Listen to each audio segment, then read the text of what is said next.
Hello friends, good morning. तर ही आहे सुंदर अशा दिवसाची सुंदर अशी सुरुवात. तर थंडीचे दिवस सुरू आहेत. पहा किती थंडी पडलेली आहे. आणि आज आहे सॅटर्डे अन्वीचं स्कूल असतं.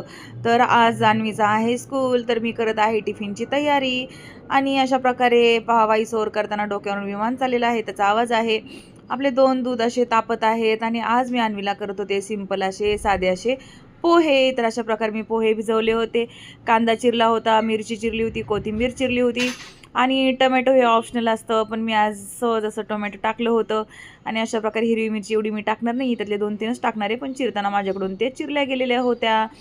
आणि मग अशा प्रकारे मी कढई ठेवलेली आहे. त्यानंतर त्याच्यामध्ये तेल टाकलेलं आहे.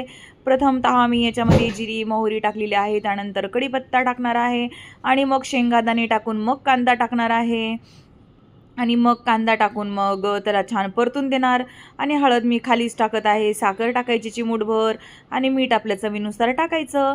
आणि याच्यामध्ये मग तुम्ही कॉर्न टाकू शकतात, गाजर टाकू शकतात, अशा प्रकारचे व्हेजिटेबल्स, वाटाणे टाकू शकतात तुम्ही, पोह्यामध्ये छान लागतात. आणि त्याच्यानंतर मग अशा प्रकारे कांदा व्यवस्थित परतून घ्यायचा आणि मग त्याच्यामध्ये पोहे टाकायचे. आणि पोह्यामध्ये ऑलरेडी आपण मीठ, साखर, हळद वगैरे टाकलेलीच असते. आणि हिंगही टाकायचं कांद्यामध्ये छान असं, मग पोहे खूप टेस्टी लागतात. आणि पोह्याचा जो कांद्याचा जो वरचा भाग असतो तो मी तर काढून टाकला आहे, जो जाड असतो तो. आणि अशा प्रकारे व्यवस्थित कांदा परतून झाला की मी त्याच्यामध्ये टोमॅटो टाकले होते. आणि पोहे कसे लागतील टोमॅटो टाकल्यावरती ते आता आणि आल्यावरतीच सांगेल मला. आणि त्यानंतर मग असं मी एका बाजूला आणवीचं दूध काढून घेते, ते थंड पाण्यामध्ये ठेवते गार करण्यासाठी.